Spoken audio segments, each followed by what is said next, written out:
রব্বুল আলামিন জানাইয়া দিলেন, এরে দুনিয়ার মানুষ,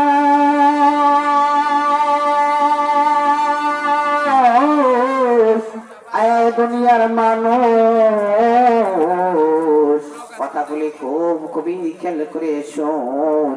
তোদের মাঝে আমি একজন প্রেরিত, একজন ভালো, একজন নবী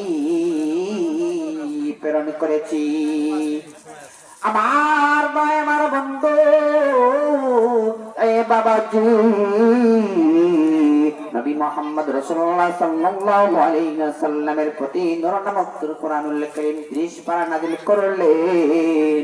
একমাত্র হেদায়েতের কুরআন, ওই হেদায়েতের কুরআন দিয়ে তোরা খারাপ পথ থেকে ভালো পথে আসবি, দিন পথ থেকে দিনের পথে আসবি।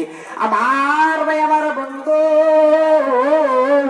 আমার মহান মালিক, আমার আপনার মহান মালিক কুরআনুল কারীমের ভিতর নাযিল করে দিলেন, ওয়া ইলা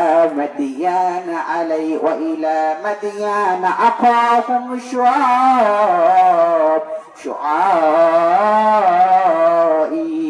তোমাদের মাঝে একজন নবী দিয়েছি, একজন নবী দিয়েছি, তার নাম হযরতে শিয়াব আলাইহিস সালাম। হযরতে শিয়াব আলাইহিস সালাতু ওয়াস সালাম একজন নবী দিয়েছি। এরে ভাই, আমার বন্ধু, সংক্ষেপে অল্প কথা বলে স্বল্প কথা নিয়ে আপনাদের মাঝে বিদায় নিয়ে চলে যাবে রে ভাই। আমার আল্লাহ পাক রব্বুল আলামিন জানিয়ে দিলেন, এরে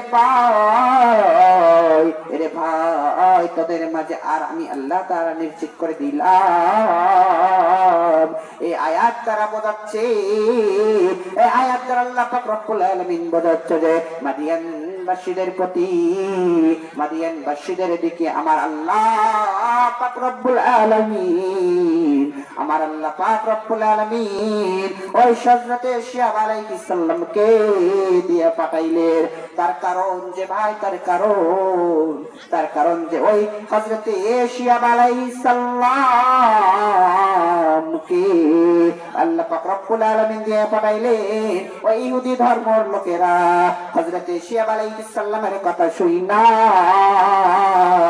দিন থেকে দিনের পথে আসবে রে ভাই। আমার ভাই, আমার বন্ধু, আল্লাহ পাক রব্বুল আলামিন আমাদেরকে অল্প কথার মধ্যে স্বল্প কথা দিয়ে, আল্লাহ পাক রব্বুল আলামিন আমাদেরকে অল্প কথার মধ্যে স্বল্প কথাই নিয়ে সম্মানিতের সহিত আল্লাহ রব্বুল আলামিন বাদাইলেন।